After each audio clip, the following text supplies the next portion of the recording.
Hello, my name is Rick Hammer. I've written a book titled Mesmerizing Poe.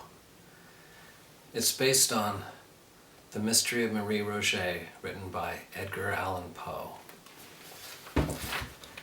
Edgar Allan Poe has driven our national obsession with tales of chaos and darkness by writing unique stories and poems, and the first detective story, The Murders in the Rue Morgue. He has been called the most influential author ever, yet he was thrust out of the charmed circle of life only to earn the luxury of sorrow as he drank from the cup of consolation. Even now his stories, The Fall of the House of Usher and The Cask of Amontillado, are among the top 100 books assigned to American college English classes. And his writing is also influencing popular culture, including 80% of literature and television programming. As his character Le Chevalier C. Auguste Dupin, who reads others' minds, says, "There will always be motives for crime. If we ever get to a point where people attacking each other in the streets is commonplace, at that point, society has failed." Dupin is a brilliant, eccentric outsider who outsmarts the bumbling constabulary with analytical reasoning created by Poe as the forerunner of all fictional detectives to come. He now lives in Paris with his close friend, the anonymous narrator of the stories. The two meet by accident while both are searching for the same rare and very remarkable volume in an obscure library. This scene, the two characters searching for a hidden text, serves as a metaphor for detection. Although he's not a professional detective, they promptly move to an old manor located in Faubourg Saint-Germain.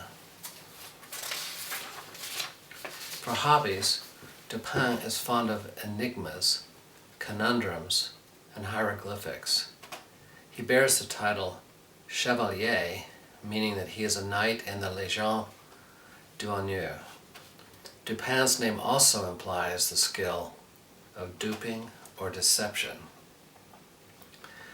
Arthur Conan Doyle, who created Sherlock Holmes, called Poe the father of the detective tale, because Poe's fictional tales of ratiocination, as Poe himself called them, also introduced a style of detection that influenced real-world crime solving. Poe brought horror down to earth and made us fear the ordinary and everyday. Poe has long had a reputation as a drunken, mad genius, although the 2017 PBS American Masters film, Edgar Allan Poe, Buried Alive, downplayed the tortured image.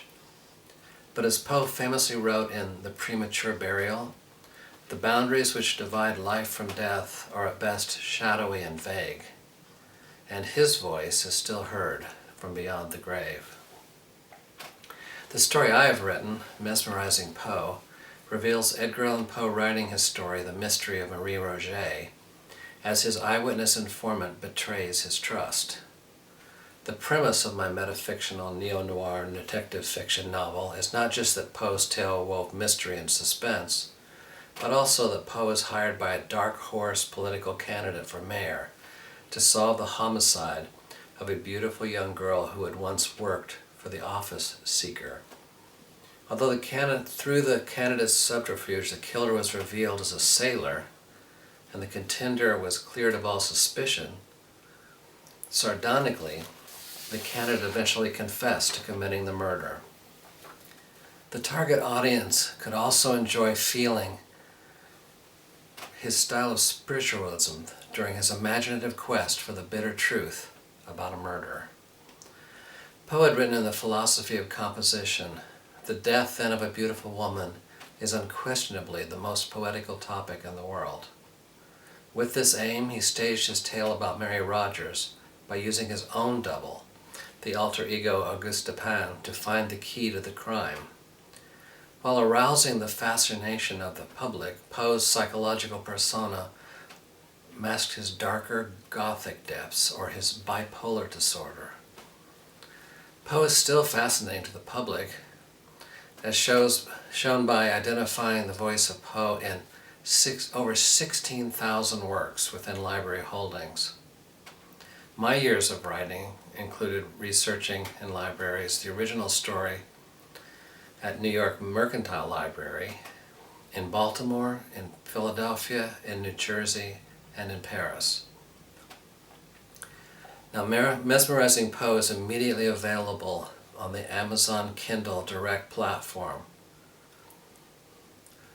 Dupin was a character created by Edgar Allan Poe, and have you ever wondered if you could solve a mystery the way Edgar Allan Poe did, by fusing cold, hard analysis with an awareness of mystical forces?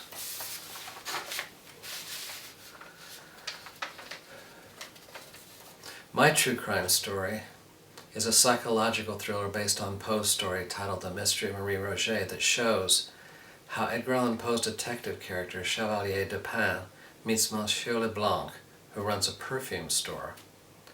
Leblanc seems shocked to discover his store clerk Marie Rogêt is missing, and he hires Dupin as an amateur detective to write a 3-part story titled The Mystery of Marie Rogêt to clear Leblanc of civic suspicion, including an investigation by the prefect G, the chief of the Paris police. While Dupin writes his detective story and attempts to solve the crime, he secretly suspects Leblanc's clandestine actions. When Rogêt's body is discovered near the shore of the River Seine, Dupin learns from the coroner that Rogêt had been brutally raped and murdered. Dupin employs in his writing process first-hand evidence based on his study of natural history and his own enigmatic analysis that he calls ratiocination, and his belief in supernatural forces. However, he also struggles with his addiction to laudanum. Leblanc cleverly dodges Dupin's suspicions through cunning evasion, claiming his relationship with Rogêt's ghost is proof of his insanity, so that he should not be found accountable for her murder. Yet, Dupin proves his guilt. Many readers have also already benefited from Edgar Allan Poe's writing. Positive niche impact since 1841 has proven Poe is fascinating to the public, as shown by WorldCat.org, identifying the voice of Poe in 13,000 works, 30,000 publications, and over 500,000 library holdings. Poe became the martyred saint of literary hacks when his horror grabbed the country by the throat, as James Woolcott wrote in Vanity Fair. His genres included the detective story, the tale of terror, psychological allegory, and the theater of cruelty. The spirits used to come around Halloween occurring in the low-budget B-movie department, where director Roger Corman and actor Vincent Price ruled in cheapies. And before that came Alfred Hitchcock, Wes Craven, John Carpenter, George Romero, Ken Russell, David Lynch, and Quentin Tarantino, and numerous witches and vampires, and even Hannibal Lecter. The other TV ratings and social mentions include American Horror Story. So, please, let me introduce with homage to the roaming vagabond visionary whose spirit has had the last bitter laugh, Edgar Allan Poe.